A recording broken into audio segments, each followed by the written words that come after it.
going to be great. Welcome to Pittsburgh. Thank you. And welcome to Squirrel Hill and to the JCC. We're really thrilled that you are with us, knowing your experience and expertise. We thought that it would be wonderful to have a conversation with you around issues of religion and law and the Supreme Court and the like. Just so everyone knows, we'll spend about a half hour in conversation now, and then we'll open it up for questions. So you can start jotting down your preferred questions. So just to keep you in the know, this morning we began with Reverend Richard Friedman, a wonderful Baptist minister who inspired us to understand that he adamantly is connected to the concept of freedom of religion, even if it means that his public opinions, right, or his faith opinions are not the public majority. And in private conversation, he constantly reminds me that he is both pro-choice and pro-life. He's pro-life as a person of faith and pro-choice as an American citizen. And then, of course, your friend and colleague, Professor McConnell, took us through the tensions of the role of religion in American history, going all the way back to the inauguration parade of George Washington. And what I particularly appreciated in Michael's comments were the phrase that tolerance is not enough, that there is more to this than just saying we tolerate different faith traditions. So going all the way back there, I'm curious, from your perspective of having covered the court over these years, has anything changed in your perspective relating to the way that religion plays into the court and American civil law? Well, let's just start with who sits on the court. Well, no, not the way you're laughing at. No, let's think about who sits on the court.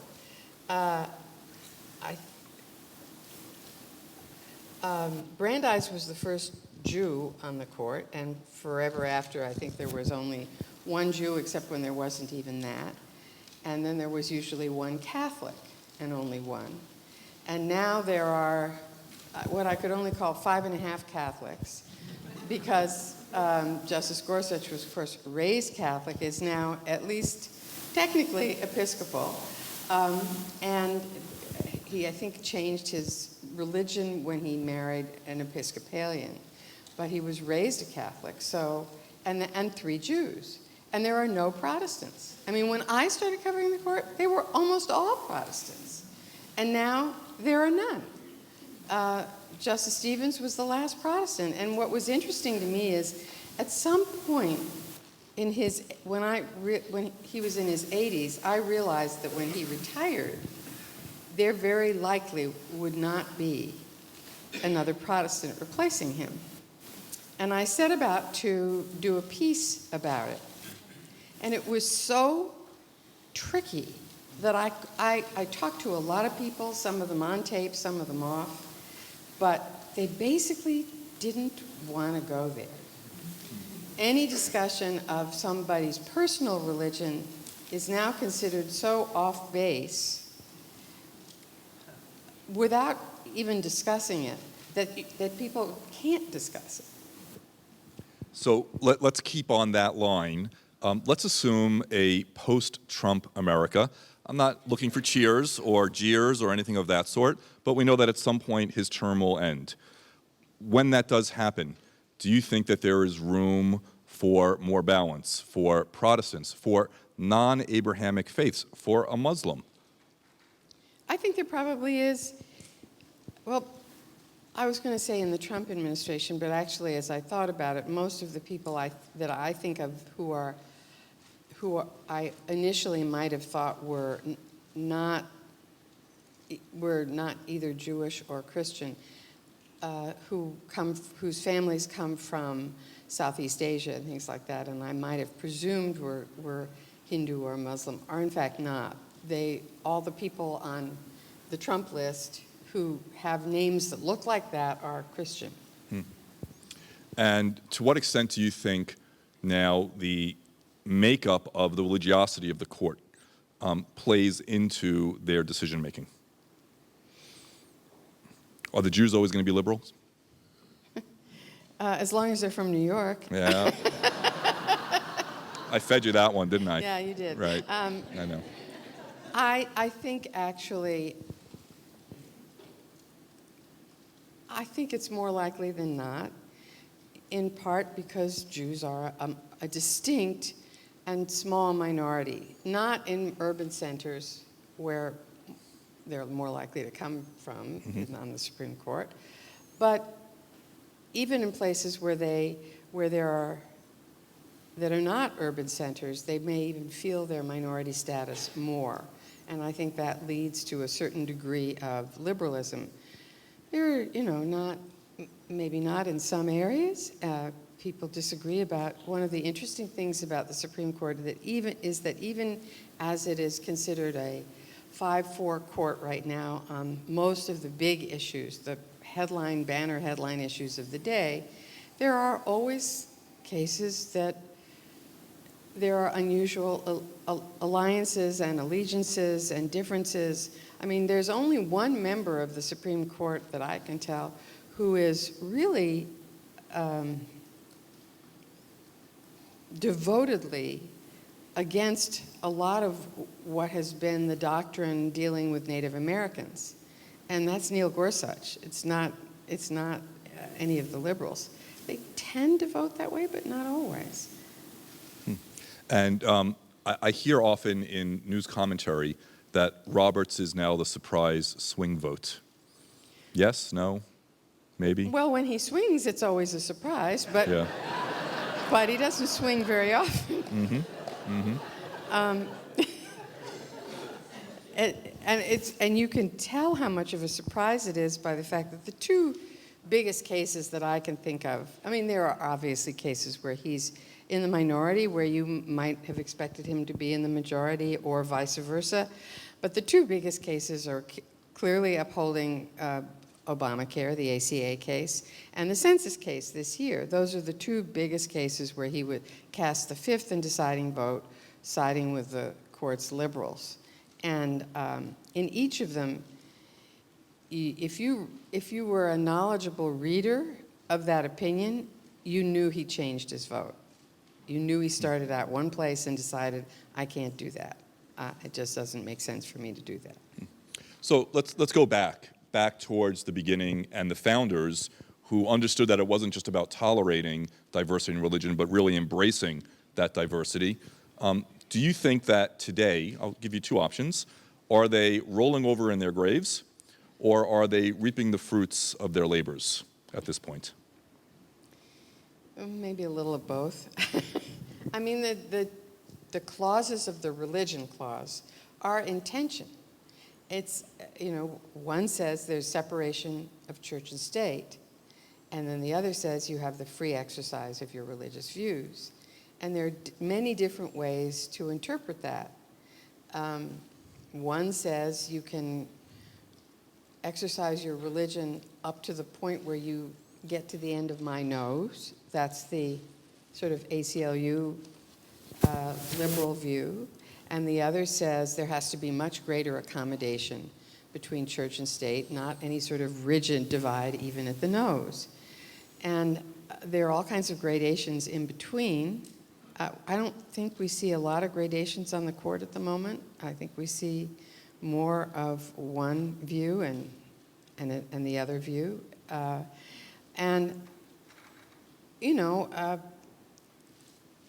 Conservatives and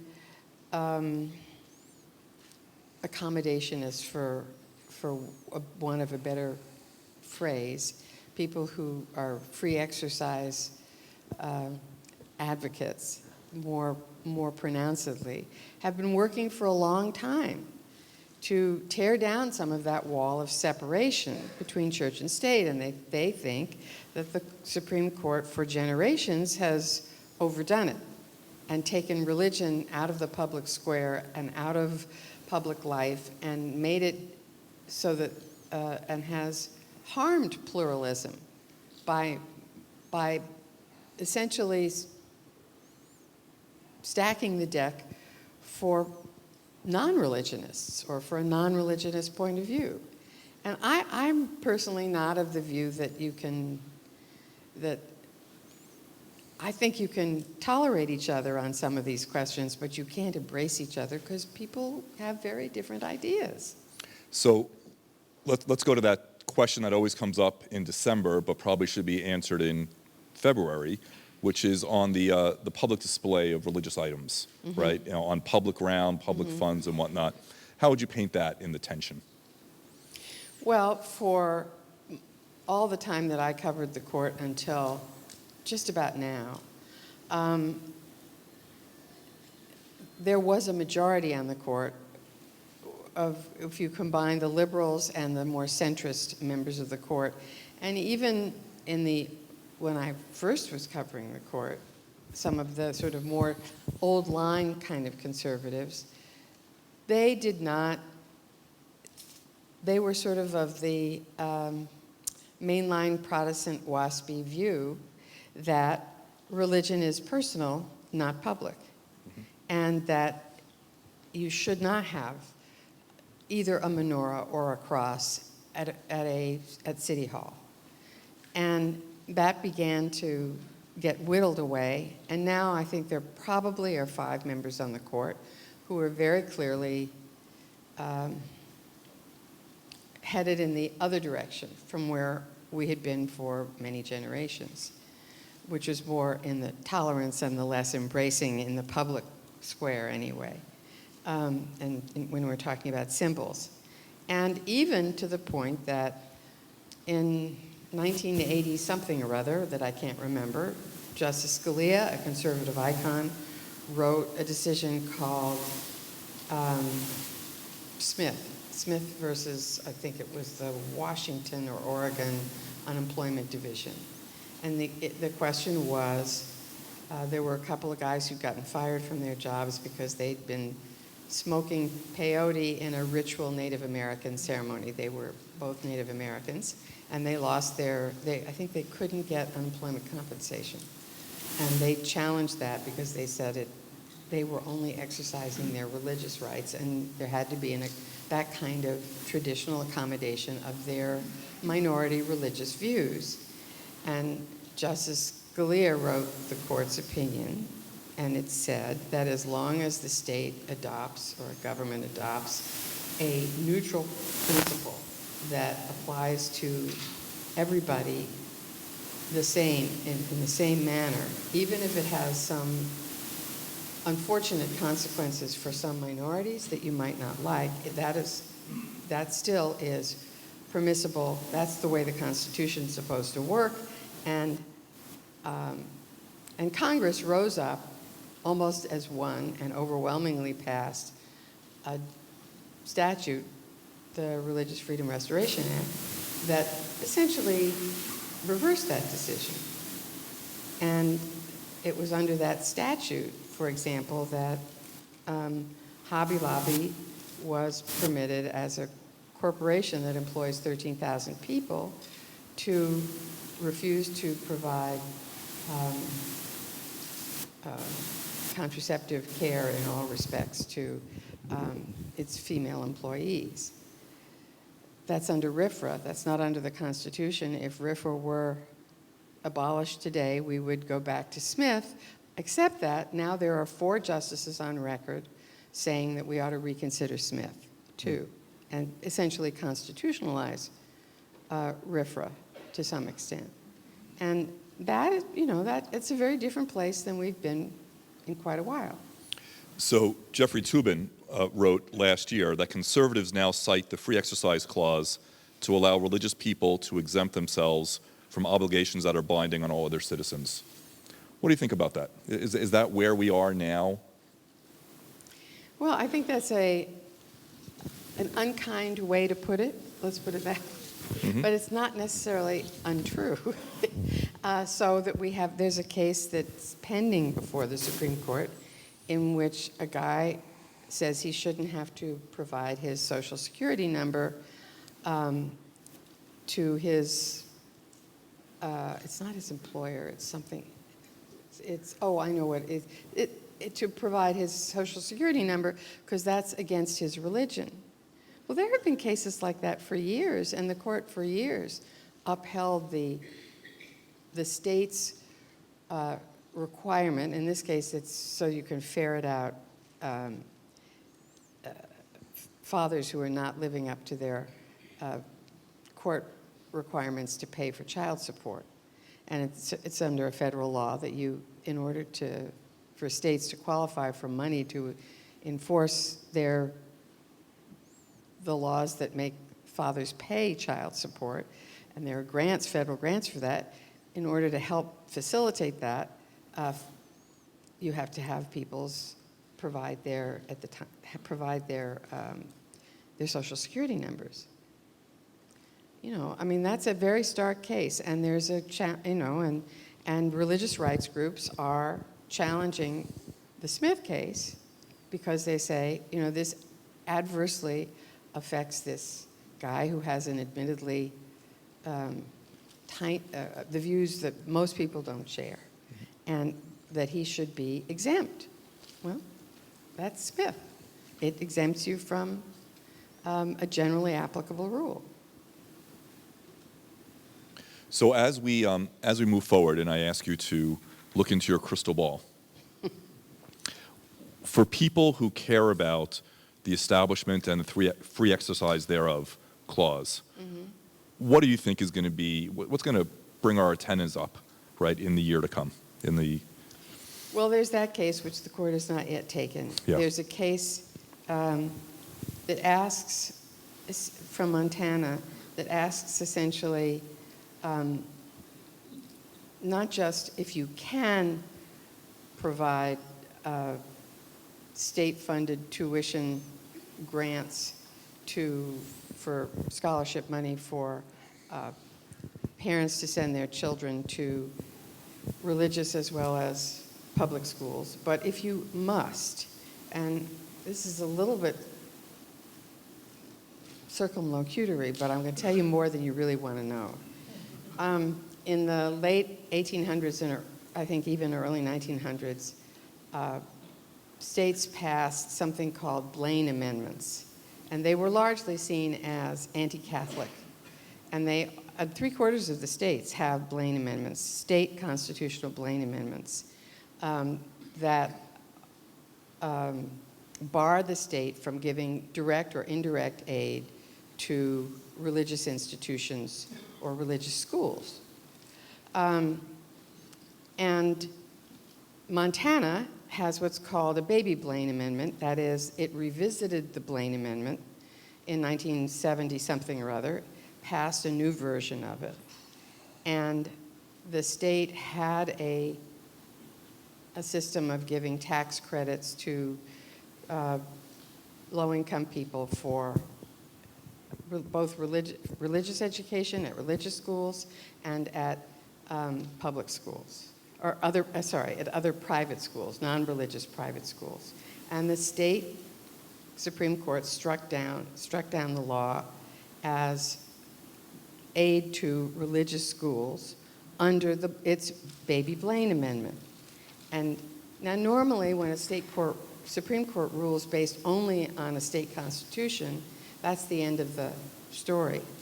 But people who've been trying to get rid of Blaine Amendments for years, and in this case the plaintiffs in the case, appealed to the Supreme Court and said the federal Constitution should trump the state Constitution here. Now we've got states' rights combined with religious rights, so they made it even harder as a legal matter. And that's the case that the Supreme Court will hear, I think, in December. Anything else? There are more, but I think those are the attack on Smith and the Blaine Amendment case. For Betsy DeVos actually was one of the leaders of people trying to get rid of Blaine Amendments, and they failed. And I'm not enough of a scholar of what's going on this question to know why they largely failed in most states, in the three-quarters of the states that still have them.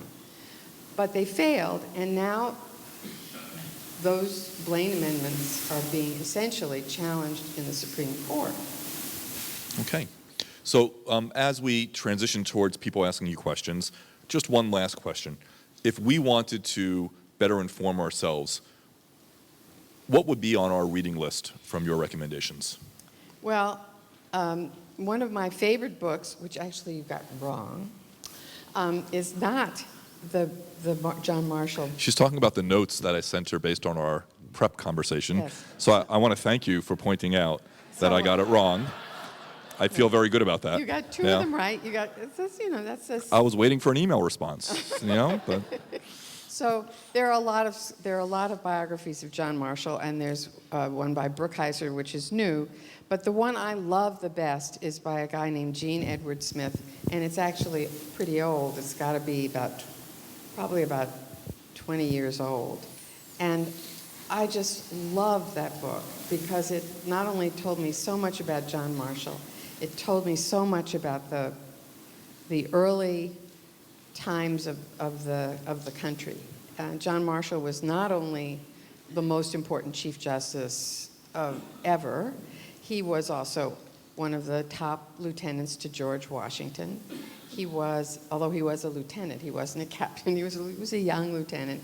He was a skilled diplomat whose handling of the XYZ affair he beat Talleyrand in that, which is no small feat. And he was a landholder and a Virginian, and in some ways, believe it or not, when you get done reading this book, he was sort of a feminist. His wife was ill most of their time together, and he did most of the shopping and some of the cooking and the things that we now would love to know that our sons do. So I love that book. And then what was the second on the list? FDR and the Chief Justice? Yeah. There's one called FDR and the Chief Justice, and it's half a sort of biography of FDR, and if you've read a lot of biographies of FDR, you don't have to read that. But the other half is about Charles Evans Hughes, a great Chief Justice who had been originally a justice, then got off the court to run for president on the Republican ticket, lost, and then was appointed Chief Justice, and came from a very religious background, and was, for a person of his era, quite a civil libertarian. He also was the person who fended off behind the scenes FDR's court packing plan, and there is no real biography of Charles Evans Hughes except this one, which is basically half the book and is really good, not hard to digest, very interesting, and short. And what else can you ask? And then there's one, by John Jeffries, who's the former dean at the University of Virginia Law School, and was a clerk to Lewis Powell, and wrote a biography of Justice Powell. And I love that biography because it takes Lewis Powell from the time when he was a young lawyer in a very establishment firm in Richmond, up through his time on the Supreme Court, his nomination, his presidency of the American Bar Association when he helped form the Legal Services Corporation, and his chairmanship of the school committee in Richmond at the time that desegregation came to the fore, and then his time as a Supreme Court justice. And it's a really good look at how the human experience shapes people's legal thinking. And it's very well written. It's just interesting. And because it covers such a long span of time, from particularly the pre-World War II era up through gay rights and the Supreme Court of the 80s and 90s, it's a very good look at modern American legal history, too. Any surprise to you that the 3 books that you recommended are biographies? Only that I read them. Yeah. I mean, I think biographies are a great way to learn history. And Yeah. so it's an easy way to digest history. It's a rare history book that you don't skip part of. You know, you don't just say, okay, Yeah. I've heard this before, let's just keep going. But biographies, if they're well written and well edited, are really a great way to get an insight into America. I mean, and Hamilton is probably the best example of somebody who was almost forgotten in modern American history and now is such a force because of a biography Right. and a play. But first came the biography. I think the play did more than the biography, probably, though. Yes, but the play wouldn't have happened Without the biography. Without the biography. Understood. Wonderful. Well, thank you for the conversation. We'll now open it up to anyone that wants to ask a question. And we'll pass around microphones. Melissa and Farah are going to help us.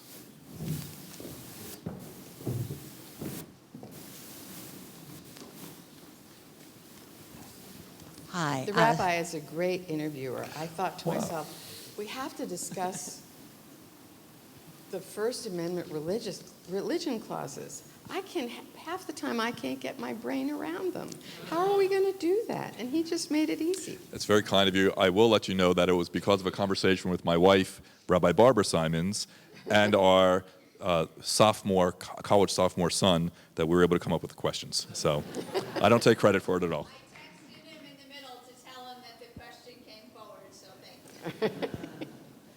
Stephanie. Hi, Stephanie Bernberg. As something on point of the religion and the First Amendment issue, when do you think the first Roe case is going to come up before the Supreme Court, and what do you think is going to happen? Well, the first Roe case is almost certainly going to come up this year in a way, because the last big abortion case was just, I think it was 2015, 16, 2015, I think, when the court struck down most of the Texas regulatory scheme to regulate abortion clinics and therefore make abortion much more difficult to obtain. And Justice Kennedy was the 5th vote in the case, and known as Whole Women's Health. And now, Louisiana has a law that's just about identical, and the Circuit Court, the Court of Appeals, upheld that law in the face of a lot of fact findings, contrary fact findings from the District Court. So the Court of Appeals upholds the law. It goes to the Supreme Court. When it goes to the Supreme Court last term, it's the pro-choicers who are appealing, saying this is a violation of Whole Women's Health. Whole Women's Health said very clearly you can't do the things that are in this law. And the court, by a 5-4 vote, stayed the lower court decision. Now, that doesn't mean it didn't overturn it, it just blocked it from taking effect. So I think there's 1 or 2 clinics still remaining in Louisiana, and they're still operating not under the new law, but under the court order that just stopped the new law from going into effect. So I expect that you can't leave a stay in place forever. That's just not what's done. So you have only really 2 choices here. Either the court would say, oh, look, this is clearly a violation of Whole Women's Health, and we're going to summarily reverse. I think the odds of that happening are about zip. And the other alternative is to grant the case, hear it argued, and render a decision. And I imagine that my guess is that the court will somehow slice it and dice it to once again open the floodgates to these kinds of laws that make abortions much more difficult to obtain. But they won't, I don't think, strike down Roe in one fell swoop. And I used to think that they never would, that they would simply uphold most of the laws, making it very difficult to obtain abortions in those states where the states enact laws that make it next to impossible. And, but I think I no longer think that. And part of the reason is because I was talking to a former Solicitor General who said, you can't sort of keep that kind of limbo in this sort of a case with these kinds of pressures. It's just too systemic. You've got to decide one way or the other whether to reverse Roe, even if you pretend you're not reversing it. You either basically reverse Roe or you don't. And so I think eventually the odds are probably 60-40 that they will reverse Roe, and they either will pretend that they're not reversing it or they will actually say it outright. And then we will have a country that's pretty divided between those states where abortions are accessible and those states where they are simply not accessible.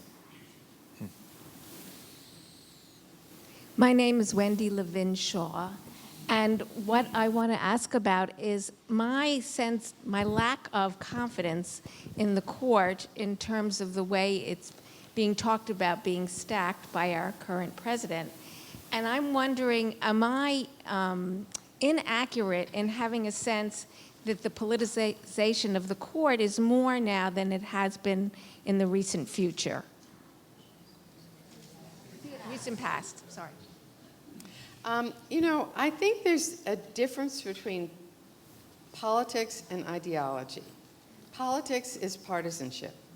Ideology is something else. It may coincide with partisanship from time to time, if not even many times, but it is not the same, and I don't think we should probably treat it the same way. I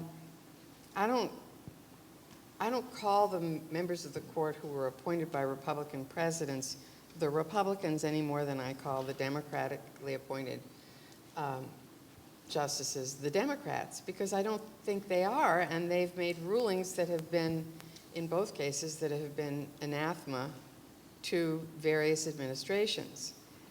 Where the rubber really hits the road is when is whether you see if what's good for the goose is good for the gander. So it'll be interesting to see whether in places where the Trump administration takes positions that are that exert executive power in a way that the court did not tolerate from Democratic administrations, whether there's a different approach. And I don't think we've really seen that entirely yet. Immigration is, of course, an area that you could see that. The Supreme Court essentially, for all practical purposes, put an end to not DACA, but DAPA, the parents of DACA, of undocumented children brought here, as going a bridge too far. They never actually ruled on it, but they prevented DAPA from going back into effect. And I think, you know, we may see how far the court is willing to tolerate what President Trump does in the immigration field. But of course, immigration is an area that traditionally is does give a lot of deference to the president and to the executive branch. So it's hard to parse out quite as clearly as one would like. If it should be able to be parsed out and we move from the era of ideology to the era of partisanship on the court, will you have the freedom and the courage to call it out publicly? I don't think I have the freedom. It's not my job to call out the court. It really isn't. I don't have a column. I don't have an opinion piece that is mine. I could write that if I wanted to, but I couldn't actually do it on the air. It's not my job, it's not what I'm supposed to do, and it's not what my editors want me to do. Now, if the court were to lie, I'm afraid I would have to call it out. But Right. I've never known the court to lie. It sometimes believes other people's lies. So if we got to that point of the change from ideology to partisanship, who should we be reading or listening to for that courage? Well, I think people whose job it is to have opinions, and that, in the area of the Supreme Court, you may not always agree with Linda Greenhouse, but I think she's a really good observer of the court, and what she does allows her the freedom to do that. Editorial pages that you trust, and they may not always be the same. I think you do that, and I think there are public figures who have some integrity who you expect to call people out. I realize it's very hard to do this in the era that we live in, where everything is so polarized. But there just my job, people won't believe me if I go around saying, well, that's really not true what he said all the time. They just won't. I have to say, I can say, in the census case is a really good example. I never said that Wilbur Ross lied, although I have to say parenthetically, he did. But I never said that, and I wouldn't say that. It's easy enough to say what he and his people wrote in memos and what he testified to on Capitol Hill. And they are not the same. And you don't have to be a genius to figure that out. The Chief Justice figured that out. And he is a genius in many ways, but that was why he who believes in executive power, he who thinks that the agencies under the Census Act have broad authority to conduct business as they see fit, and that the courts should not second guess them. The Chief Justice basically couldn't swallow it in the end. There was just too much evidence to the contrary.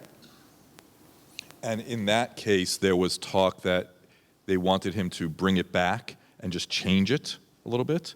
And so is that creeping into partisanship and not ideology? What they wanted was not what they were going to get. Understood. I mean, there's a reason why the entire Justice Department, even, including partisans, were saying, you can't do this. We've lost. Okay. It took about a week of squirming for the president to finally accept that. But there just wasn't an avenue to do that, or time. I think some people in the Justice Department thought, well, we could have gone back, but we simply didn't have time. They couldn't have conducted the census in time. Mm-hmm. Okay. I have a question back here. Hi, Daniel Schoen. Question. The way I've always understood the original intent of the First Amendment, in particular the Establishment Clause, is that there shouldn't be religious persecution, and that the government shouldn't choose religion A over religion B. I feel that very often politically, whenever things get brought up like school vouchers, whether the state or even federally will give money to schools of religious faiths, that's brought up. I don't really understand. As long as it would be more, as long as it would be across the board to give a Jewish school, a Christian school, a Catholic school, a Muslim school, why would that be a violation of the First Amendment? Because there are people who think that the tax dollars shouldn't be going to support religious enterprises. Now, that doesn't work in terms of, tax deductions for churches, synagogues, mosques, etc.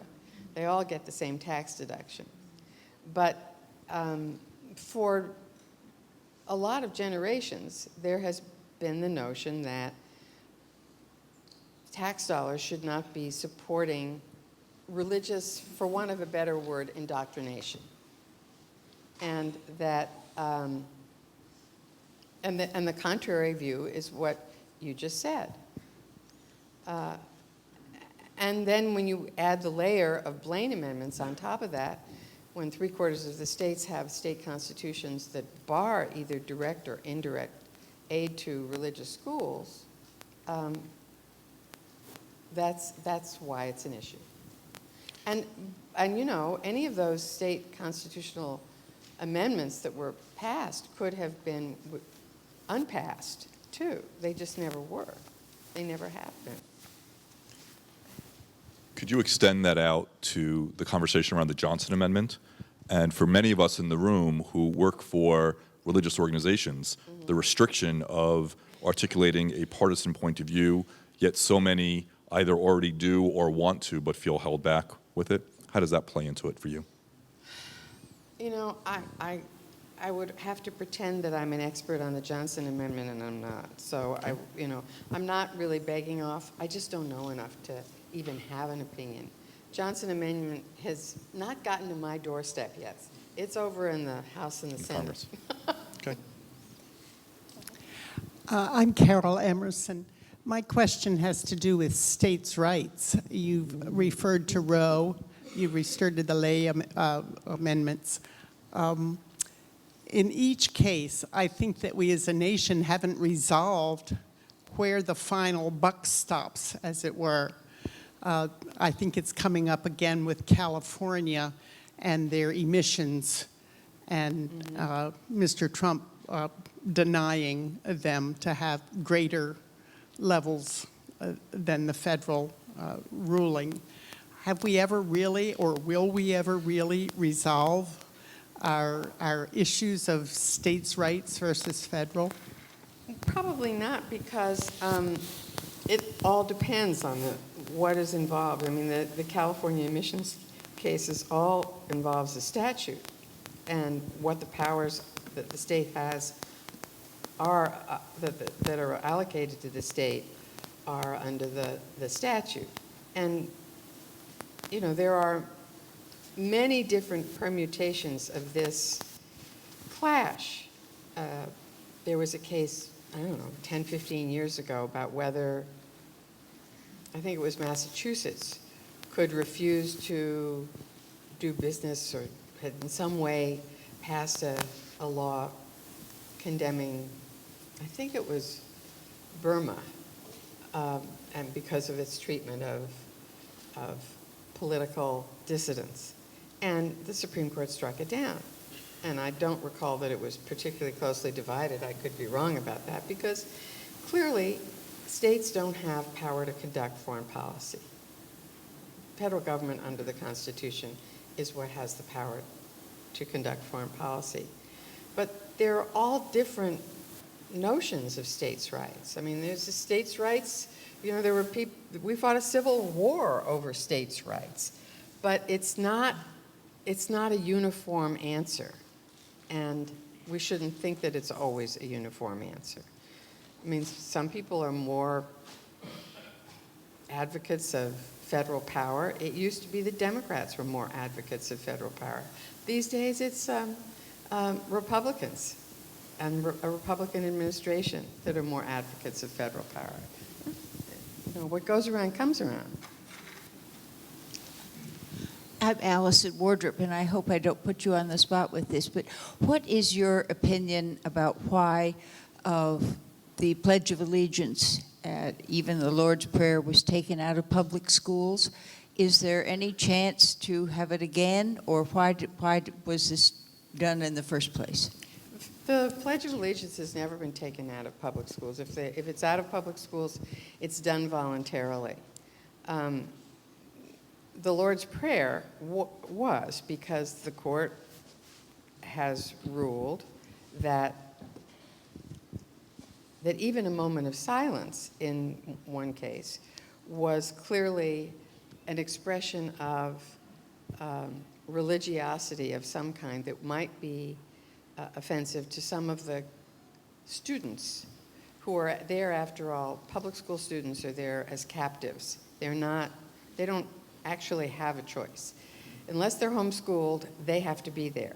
And so the court has said that school prayer is not appropriate because it essentially coerces those who disagree.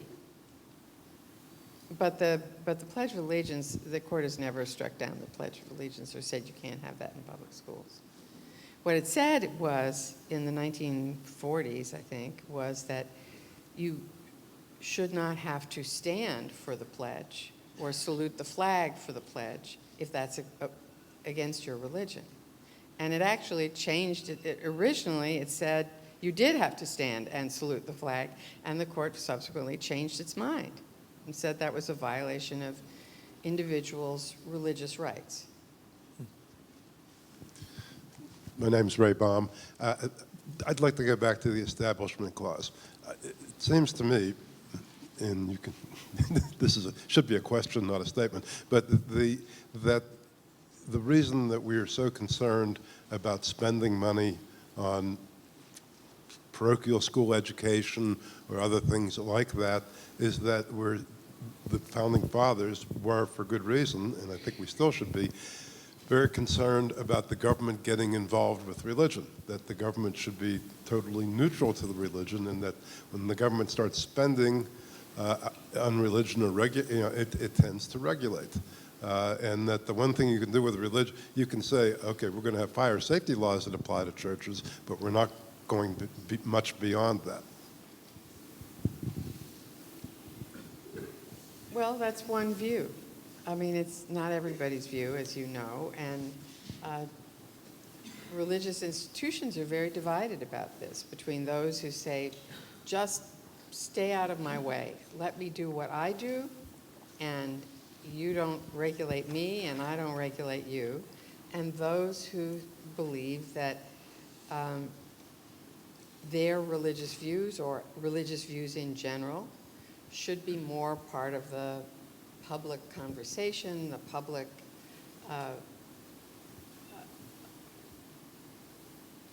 they should be more accommodated. Let's put it that way. I keep using that expression because I don't think anybody believes that you should be allowed to force your religion on somebody who disagrees. But where that line is between being forced and being left alone differs depending on who you talk to. This morning, when we listed words on the board there for people, one of the words of virtue that came up was humility.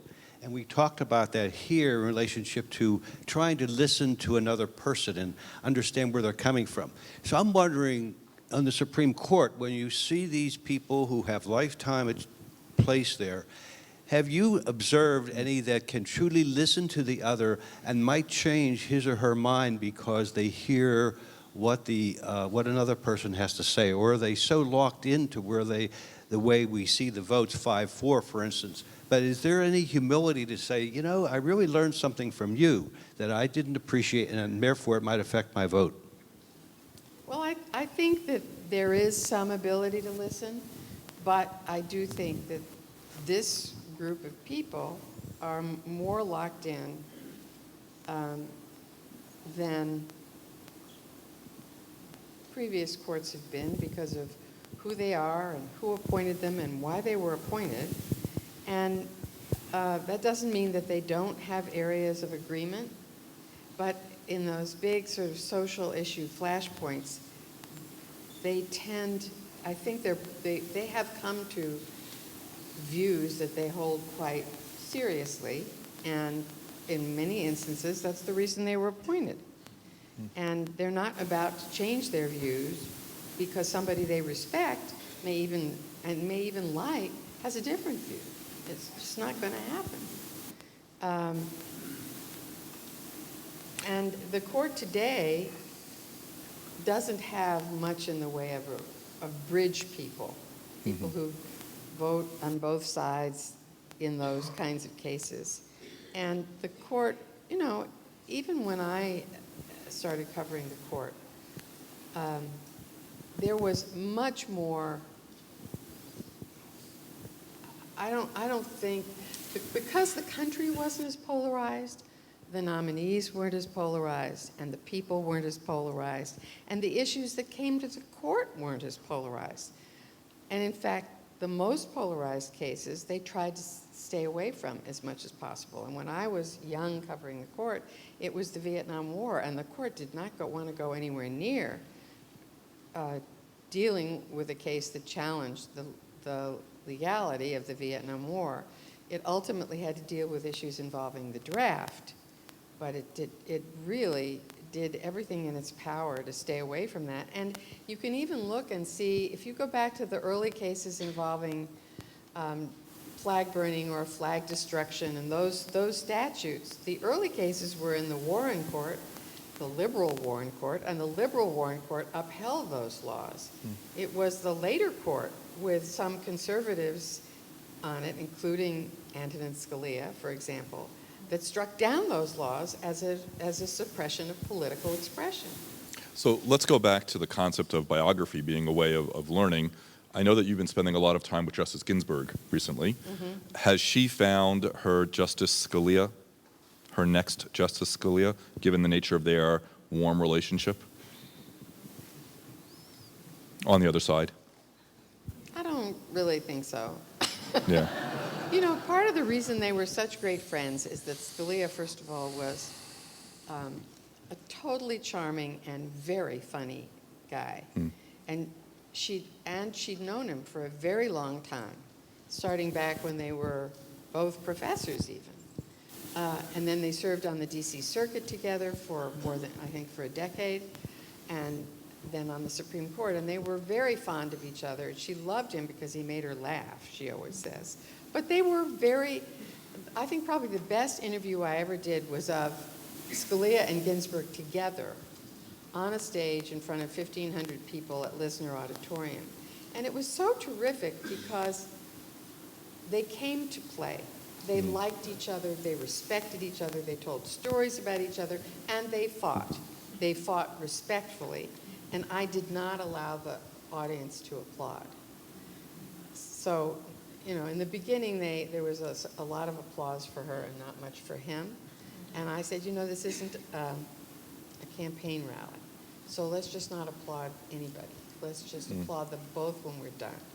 And so it didn't tilt the scales. And they had a ball, I had a ball, the audience had a ball. And it was illuminating and wonderful to listen to. We have a question over here. I think this will be our last question. Oh, pressure's on then. That's right. I'm Sean Madsen. I actually kind of just a simple question. Just with your work on the Supreme Court, is there anything that you see or see coming up that is a particular threat to religious freedom? That is what? A particular A threat. particular threat to religious freedom.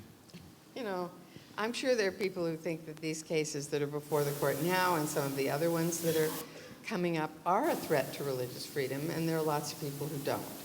And it all depends on your definition of religious freedom. To put this in some very stark terms, when the issue was whether the Little Sisters of the Poor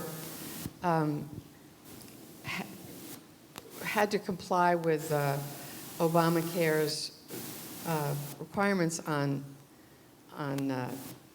birth control, what they were required to do was to sign a piece of paper that said we're exempt.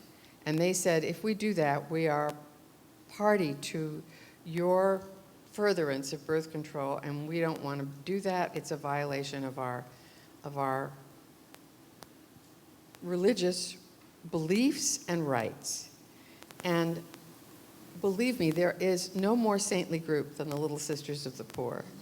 And they definitely believe that that was a violation of their rights. And the government and the Congress that passed the statute believes that that was a de minimis thing that they were asking so that they could administer birth control coverage for those people who were not exempt, and that they could quickly find out who was exempt. It's all in where you're looking at it, which side you're looking from. Are you looking from this side or from that side? And I have learned enough not to question people's faith or their beliefs, but to understand that somebody's going to have to decide it eventually. Well, I so appreciate that phrase, not to question someone's faith or beliefs. The work that we're doing here collectively through the JCC, through the Center for Love and Kindness, through the Christian Associates Southwest Pennsylvania, and the network that we have, that we're building and nurturing, is all about not questioning people's faith or beliefs. It's about taking people on face value and allowing us to be engaged in a conversation where we can find more that we have in common than we have the difference, not do away with the differences, but accentuate the positive so we can build something better for community. I'm all for that. Nina, thank you so much for being with us.